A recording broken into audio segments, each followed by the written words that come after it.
इसके अतीक अहमद का है। और इसी बीच एक बड़ी खबर आ रही, न्यूज स्ट्रीट के पास उमेश पाल की 2017 की तहरीर की तस्वीर। 5 जुलाई 2007 को धूमनगंज में केस दर्ज हुआ था।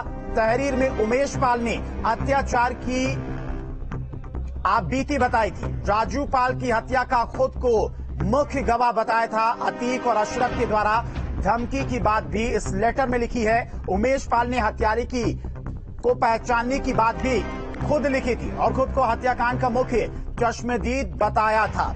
जिस मामले में कल अतीक अहमद और अशरफ कोर्ट के सामने पेश होंगे, उस मामले का जो लेटर उमेश पाल ने लिखा था, केस दर्ज कराया था, वो न्यूज स्ट्रीट के पास एक्सक्लूसिव है। आप देख सकते हैं जो लेटर उमेश पाल के द्वारा लिखा गया था। जब उमेश पाल का अपहरण किया गया था, धमकाने की कोशिश की गई थी, तमाम सारी ये बातें इस लेटर में उमेश पाल के द्वारा लिखी गई थी। 5 जुलाई 2007 को धूमनगंज में ये केस दर्ज हुआ था।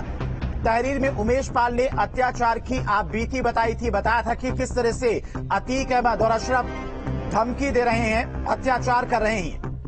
न्यूज स्ट्रीट के पास एक्सक्लूसिव तहरीर की वो तस्वीर है, वो लेटर है जो उमेश पाल ने खुद 2007 में लिखा था। पुलिस थाने में मुकदमा दर्ज कराया था अतीक अहमद और अशरफ के खिलाफ। 5 जुलाई 2007 को यह तहरीर दी गई थी। तहरीर में उमेश पाल के अत्याचार उन्होंने बात बताई थी। राजू पाल की हत्या का मुख्य गवाह खुद को बताया था। उमेश ने खुद को हत्याकांड का मुख्य चश्मदीद बताया था।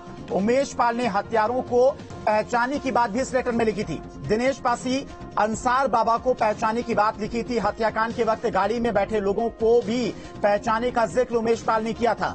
गवाही नहीं देने को लेकर उमेश पाल को कई बार धमकाया गया था। मेरे परिवार को जान से मारने की धमकी दी गई थी। अतीक और अशरफ के द्वारा धमकी की बात लिखी गई है।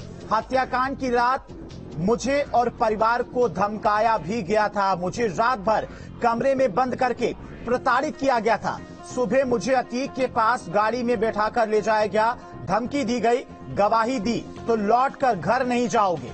कोर्ट में मैंने वही कहा जो मुझे कहने को कहा गया था। अदालत में झूठा बयान देने को उन्हें मजबूर किया गया था और अब मेरे कोर्ट में दिए बयान को असत्य बयान बताए। कोर्ट ने मुझे सुरक्षा देने की बात भी कही है। तो उमेश पाल के द्वारा ये तमाम सारी बातें जब 2007 में तहरीर दी गई थी पुलिस थाने में, उसमें ये बातें लिखी गई थी कि किस तरह से अतीक अहमद और अशरफ लगातार उन्हें और उनके परिवार को जान से मारने की धमकी दे रहे हैं, धमका रहे हैं।